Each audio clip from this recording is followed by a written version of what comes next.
Hi guys, let's talk about the DEXA scan today. I've been dealing with a lot of people either coming into the clinic with the DEXA scan in hand, or a lot of people that they are coming here see me and they are going to have a DEXA scan, and on top of that, a lot of people who will eventually ask me if they should have a DEXA scan. I think it's good to maybe divide two different purposes for the DEXA scan. One would be, let's call it the aesthetic purposes, and another one that the person who have a DEXA scan for longevity purposes. And let's put the aesthetics first, because even if I call it aesthetics, there's always a health related behind it as well. So for aesthetics purposes, you will understand, where your fat is located, whether you have a lot of visceral fat, how much muscle you have, so you can have sort of a baseline in terms of where you are at, and that's a very accurate baseline, and basically maybe the most accurate baseline in terms of body composition. Much better than any sort of body scans. I don't have a good experience with body scans, the regular body scans that you just stand on it and hold the handles and they measure your body composition. I think I've been getting over the years a lot of discrepancy in terms of results. So the DEXA scan would be much more accurate, and also it's a relatively low exposure to radiation as well. On the other side, we have the people who take the DEXA scan for longevity purposes, and this is essentially people who are at the risk of osteoporosis, or they want to scan and check how they are. And then for those people, it's probably I would suggest that it's even more important, because it gives you a very accurate reading of your bone mineral density.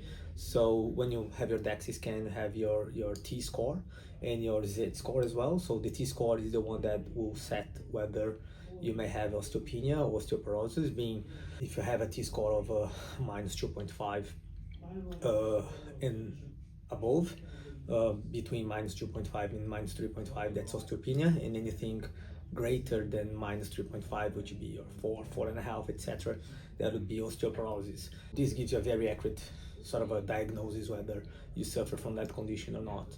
And you also have your Z score. The Z score is more like an age related, age and gender related kind of score, to see where you sit in terms of someone with your age, whether the T score is probably at a health adult, how they would look like and how they should look like.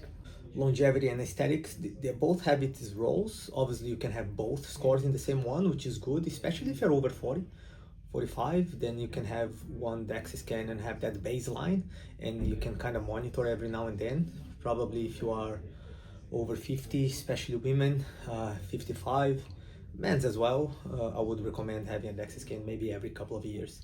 And here at the clinic we have people come with a DEXA scan, and then you can obviously propose an exercise intervention where the exercise will either reverse or stop the process of osteoporosis, increase the bone mineral density, and we have a lot of good programs here that helps out a lot of different people in this regard. So DEXA scan, is it worth having? I think so. It's just make sure you know what you want to get out of that, so then you can make the best decision whether you need it or not. But definitely is a good test that will give you a lot of accuracy in terms of all these readings that I mentioned, give you some predictions or some baseline to understand where your current physical capability and physical capacity is at. So that's it for DEXA scan today, guys. Thank you so much.